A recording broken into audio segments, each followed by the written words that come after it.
Bersama saya Azlin Arif dalam rentasan berita edisi 1306. Antara paparan utama. Pemimpin PAS pelekeh wanita. Ulat apa dalam tim Goldman Sachs?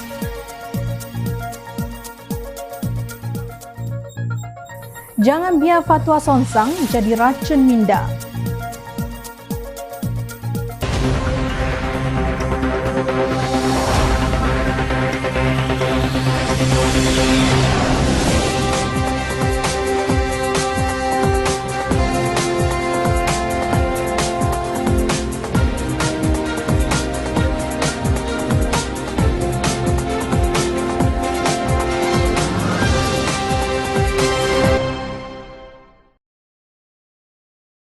Assalamualaikum dan salam sejahtera. Ahli Jawatankuasa PAS Pusat Dr. Azman Ibrahim cuba menegakkan benang basahnya apabila menciap di Twitter mempertahankan ciapan terdahulu berhubung menyamakan wanita seperti barang. Ciapan yang menyebabkan netizen berang itu berbunyi begini: barang mahal bernilai tinggi akan dibungkus comel dan kemas. Kaedah pembungkusan memainkan peranan penting dalam aspek pemasaran. Kalau main jual terdedah tepi jalan, itu barang tiruan harga murah. Beliau bukannya meminta maaf di atas keterlanjuran kata-katanya yang menyinggung ramai wanita, para suami dan anak-anak mereka. Sebaliknya, beliau menyiramkan garam pada luka mereka menerusi ciapannya kemarin pada 7 Februari yang berbunyi, sekiranya berpakaian dedah sana sini adalah lambang kemajuan dan kemodenan, maka ada makhluk Allah lain yang dah lama lebih maju dan moden. Ciapan tersebut disertai dengan gambar seekor lembu. Demikian sikap pemimpin PAS yang gemar melabel. Kini Azman mengumpamakan wanita yang tidak berpakaian seperti muslimah PAS umpama lembu. Tiada siapa kata cara berpakaian menunjukkan tahap tamadun atau pemodenan sesuatu bangsa. Justru kenyataan Ahli Parlimen Bentong Yun Shafura Osman yang menyeru pihak Polis Diraja Malaysia PDRM agar menjalankan tugas mereka tanpa sikap prejudis, seksis dan menilai seseorang melalui pemakaian mereka adalah fair and justifiable, iaitu adil dan wajar berbanding menyamakan wanita sebagai barang dan kemudian lembu. Dalam kenyataannya pada 5 Februari lalu, beliau merujuk kepada kejadian seorang wanita tidak dibenarkan masuk ke sebuah balai polis kerana dinyatakan bahawa beliau tidak berpakaian sopan, dan ulasan Ketua Polis Negara dan juga kenyataan-kenyataan lain berkaitan dengan isu tersebut. Saya menyeru kepada Polis Diraja Malaysia agar menjalankan tugas mereka tanpa prejudis, tanpa sifat seksis terhadap wanita dan tanpa menilai seseorang melalui pemakaian mereka. Rata-rata yang hadir ke balai polis untuk membuat laporan polis adalah rakyat yang memerlukan bantuan. Pakaian yang dipakai dan penampilan mereka sepatutnya tidak menjadi isu. Polis Diraja Malaysia perlu melatih anggota dan pegawai mereka untuk bersedia menerima kehadiran rakyat waima pakaian dan penampilan mereka, katanya. Beliau berkata rakyat tidak hadir ke balai polis jika tiada sesuatu yang mendesak. Prinsip kesopanan dan kesusilaan yang disebut oleh Ketua Polis Negara sepatutnya perlu dipraktikkan juga oleh anggota dan pegawai polis yang menerima laporan dengan profesional, sentiasa tenang dan sedia berkhidmat untuk rakyat, termasuklah menerima laporan daripada rakyat yang terdesak tidak kira apa jua penampilan mereka pada ketika itu. Double standard dan sikap seksis tidak perlu ada pada anggota dan pegawai polis, tegasnya. Beliau juga mengharapkan di masa hadapan pihak polis tidak menghakimi penampilan mereka yang hadir untuk membuat laporan. Saya berharap agar perkara sebegini tidak berlaku lagi. Semua rakyat perlu diberikan akses untuk masuk ke balai polis untuk membuat laporan polis tanpa perlu dihakimi penampilan mereka. Tugas Polis Diraja Malaysia adalah untuk menjaga keamanan dan keselamatan, bukan menjadi polis moral kepada rakyat, ujar Yun Shafura. Menurut laporan media, seorang wanita yang mahu membuat laporan polis setelah terbabit kemalangan dengan sebuah truk bersama pemandu truk berkenaan tidak dibenarkan masuk ke balai polis Kajang kerana mengenakan seluar pendek. Pegawai itu lihat saya memakai seluar pendek melalui tingkap kereta dan minta saya beredar. Saya memakai seluar bermoda yang menutup lutut saya, katanya seperti dipetik Free Malaysia Today. Beliau mendakwa anggota berkenaan berkeras dan enggan mendengar alasannya yang terpaksa melakukan perjalanan jauh jika perlu menukar pakaian. Ini mengarut bagaimana mereka boleh nafikan hak saya untuk membuat laporan melainkan saya menukar pakaian. Anggota berkenaan memberitahu saya dia tidak kisah, malah menteri sekalipun tidak dibenarkan masuk jika berpakaian seperti itu. Ketua Polis Negara Tan Sri Akris Sani Abdullah Sani dilaporkan berkata mereka yang pergi ke balai polis perlu menjaga prinsip kelima rukun negara dan berpakaian sopan serta menjaga akhlak. Kita boleh membuat kelonggaran berdasarkan jenis kecemasan dihadapi pengadu ketika membuat laporan di balai polis, katanya. Bagaimanapun, bekas Ketua Polis Negara Tan Sri Musa Hassan menegaskan adalah menjadi kewajipan polis menerima laporan dalam apa jua keadaan. Tiada siapa yang akan pergi ke balai polis untuk membuat laporan melainkan mereka terpaksa kerana mereka memerlukan bantuan. Ia bukan sahaja dalam kes hidup dan mati, oleh itu tidak kira bagaimana seseorang itu harus berpakaian. Ia adalah tugas polis, ciapnya di Twitter. Malah Menteri Pembangunan Wanita, Keluarga dan Masyarakat Datuk Seri Nancy Shukri turut melihat larangan terhadap wanita berseluar pendek untuk membuat laporan polis tidak munasabah.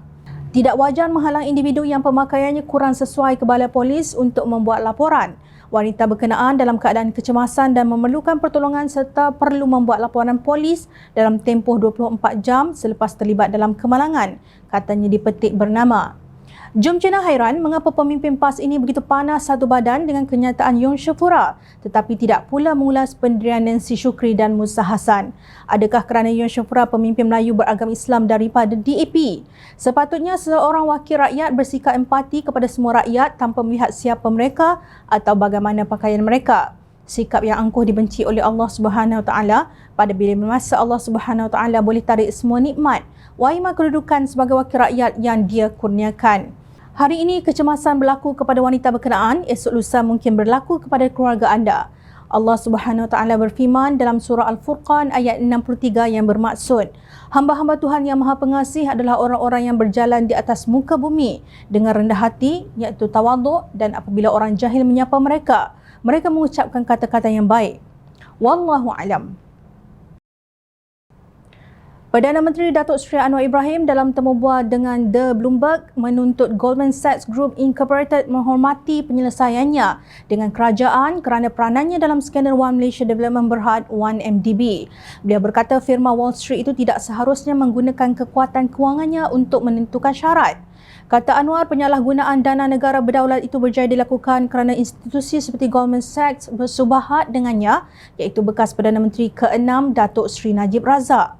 Kini muncul pula senario baharu yang melibatkan Perdana Menteri ke-8, Presiden Bersatu Tan Sri Mahyidin Mat Yassin yang dikatakan membuat perjanjian yang tidak menguntungkan negara dengan Goldman Sachs.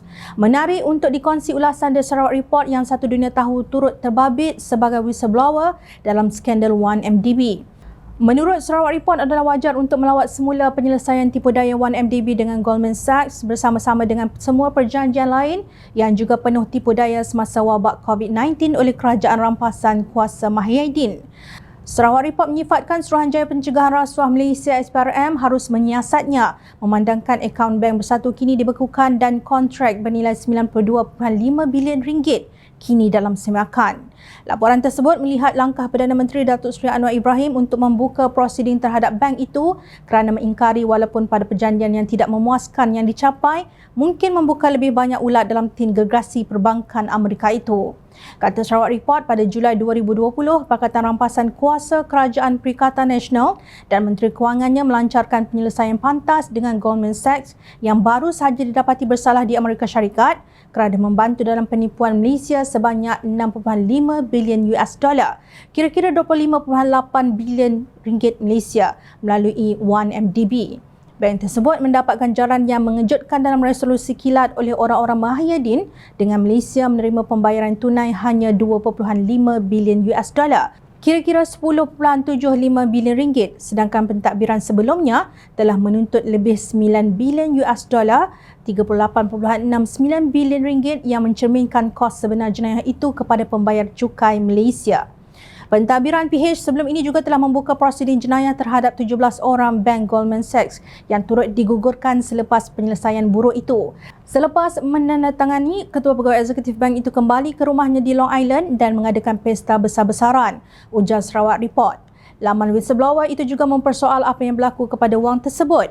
Perdana Menteri yang digulingkan Tun Dr. Mahathir Mohamad turut meminta untuk mengetahui mengapa butiran perjanjian itu tidak disediakan sekurang-kurangnya kepada jawatankuasa kira-kira Parlimen untuk penelitian sewajarnya. Ringkasnya, berapa banyak penyelesaian yang telah susun ini sebenarnya telah dimasukkan ke dalam akaun amanah yang ditubuhkan oleh Kerajaan Harapan sebelum ini untuk membayar balik hutang 1MDB, dan berapa banyak yang mungkin telah disedut dalam komisen atau yuran peguam memandangkan pelibatan pelik peguam peribadi Perdana Menteri baharu iaitu Mahyadin dalam rundingan yang pantas ini, soal Sarawak Report. Keengganan Mahyadin membenarkan penelitian terhadap perjanjian dengan Goldman Sachs yang menjadikan keseluruhan penyelesaian tersebut sebagai rahsia rasmi atas alasan syarikat kewangan berkenaan menuntut perjanjian tanpa pendedahan dipersoalkan. Sarawak Report berkata alasan ini berbau busuk dan menyalakan bendera merah sekali lagi terhadap tindakan Bank Amerika Syarikat yang memalukan itu. Jenayah Goldman asal melibatkan pembayaran ratusan juta melalui rasuah pegawai asing iaitu Najib dan pegawai 1MDB menerusi bon palsu. Jika Goldman kemudiannya bersetuju dengan perjanjian tanpa pendedahan untuk menyembunyikan laluan wang penyelesaian pemotongan harga sebaik sahaja ia sampai ke Malaysia, maka itu sekali lagi ia mengambil bahagian dalam rasuah pegawai asing sebagai balasan untuk menjimatkan jumlah besar yang sewajarnya mereka bayar sebagai denda kepada Malaysia. Bank mempunyai kewajipan untuk melakukan pemantauan pasca transaksi selepas menyerahkan sejumlah wang supaya ia tahu ke mana wang ini pergi atau harus tahu, tegas Sarawak Report.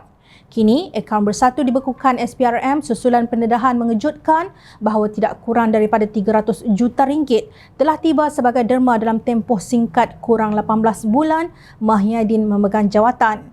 Siapa penderma yang amat baik hati itu menjadi persoalan yang ditunggu-tunggu jawapannya daripada siasatan SPRM. Justru Goldman jangan banyak songel.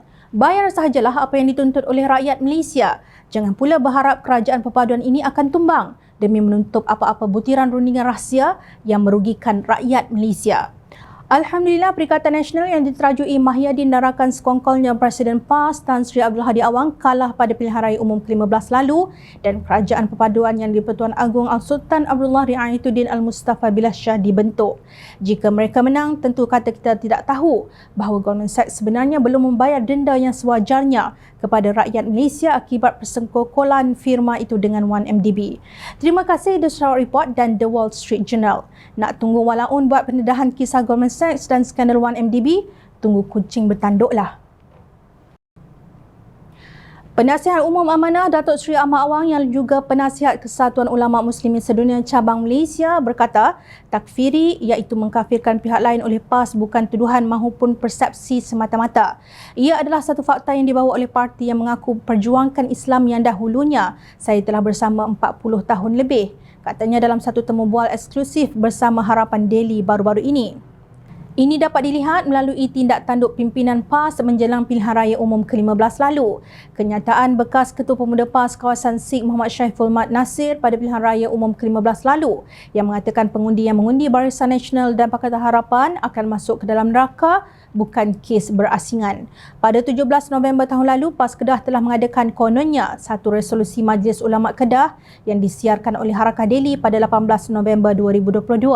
Maka kami yang terdiri dari kalangan ulama yang bermuzakarah pada hari ini, 17 November 2022, terpanggil untuk menyatakan pandangan mengenai kewajipan para pengundi melibatkan diri dalam proses pilihan raya bagi menjamin kesejahteraan dan keharmonian terhadap agama, bangsa dan negara. Demikian mukadimah resolusi mereka yang menyenarai 6 perkara yang menyamar sebagai fatwa ulama Kedah. Resolusi 1 hingga 5 menyatakan tanggungjawab umat Islam menjaga agama, bangsa dan negara serta berdosa jika tidak memilih pemimpin yang bersih dan adil. Sementara itu, resolusi 6 majlis tersebut menyatakan muzakarah ulama pada hari ini sebulat suara bersetuju bahawa gabungan parti politik yang mesti dipilih oleh pengundi pada PRU ke-15 ini adalah Perikatan Nasional bagi menjamin keutuhan agama, bangsa dan negara serta kesejahteraan dan keharmonian kaum dapat terpelihara. Resolusi tersebut mengandungi senarai 16 individu termasuk 2 orang ahli jawatan kuasa fatwa iaitu Syekh Aminuddin Abdul Rahim dan Syekh Dr. Akli Ahmad. Ketua Ulama PAS Pusat Ustaz Datuk Ahmad Yahya pula ditampilkan sebagai tetamu istimewa muzakarah tersebut.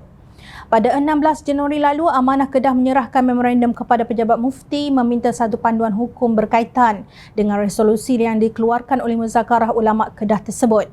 Ahli Jawatankuasa Pimpinan Amanah Ustaz Rizwan Abu Bakar telah menyerahkan memorandum kepada Mufti Kerajaan Negeri Kedah Sahibul Samahah Datuk Paduka Syekh Haji Fazil Awang bagi memohon pihak Jabatan Mufti mengambil serius berhubung resolusi berkenaan.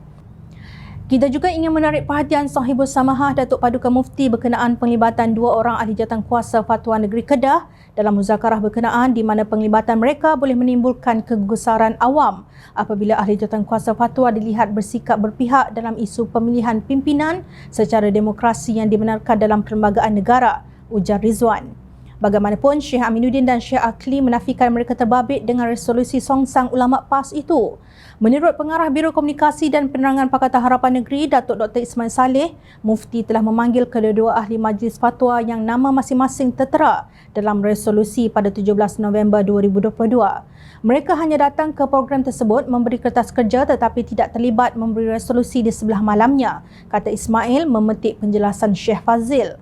Ismail yang juga pengerusi Parti Amanah Negeri berkata, Majlis Muzakarah Ulama Kedah tidak mempunyai keabsahan untuk mengeluarkan sebarang fatwa. Jadi, jelas daripada penjelasan Mufti Kedah bahawa fatwa politik itu tidak terikat kerana tidak ada locus standi hak di sisi undang-undang untuk mengeluarkan apa-apa fatwa melainkan Majlis Fatwa Negeri Kedah, tegas beliau.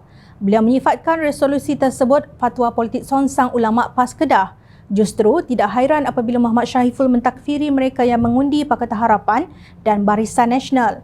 Ahmad berpendapat perbuatan menuduh seorang Muslim sebagai kafir tanpa hak sebagai satu jenayah yang berat. Katanya ini bersandarkan kepada sabda Nabi Muhammad SAW yang bermaksud, mana-mana orang yang mengatakan kepada saudaranya yang lain, hai kafir, maka kembali tuduhan itu kepada seorang daripada mereka. Hadis riwayat Al-Bukhari dan Muslim. Sekarang kita sudah dimaklumkan perbuatan mengkafirkan merupakan jenayah yang berat. Perbuatan ulama PAS Kedah yang mengelirukan dengan melibatkan dua orang ahli jawatankuasa fatwa Kedah dalam fatwa yang mereka buat sendiri juga wajar dianggap sebagai jenayah. PAS yang dipimpin oleh Presidennya Tan Sri Abdul Hadi Awang seolah-olah sudah menjadi gerombolan Machiavellian yang menghalalkan apa jua kaedah demi mendapatkan kuasa. Tidakkah negara kita mempunyai undang-undang yang mampu menangani isu takfiri ini agar tidak terus berulang? Daripada Amanat Hadi iaitu hasil ceramah umum yang disampaikan oleh Abdul Hadi Awang di Kampung Bangor Pradong, Kuala Terengganu pada 7 April 1981 sehingga hari ini perbuatan mengkafirkan pihak lain berterusan seolah-olah tiada apa yang boleh dilakukan oleh pihak yang memegang kuasa dalam hal ehwal Islam. Sampai bila fatwa songsang terus dibiarkan berleluasa sehingga menjadi racun kepada kewarasan minda? Ingat, rakyat sentiasa memerhati. Teruskan bersama kami di Jom Channel dan layari portal jomchannel.net untuk mendapatkan berita politik tanah air. Saya Azlin Arif, terima kasih. Assalamualaikum dan salam sejahtera.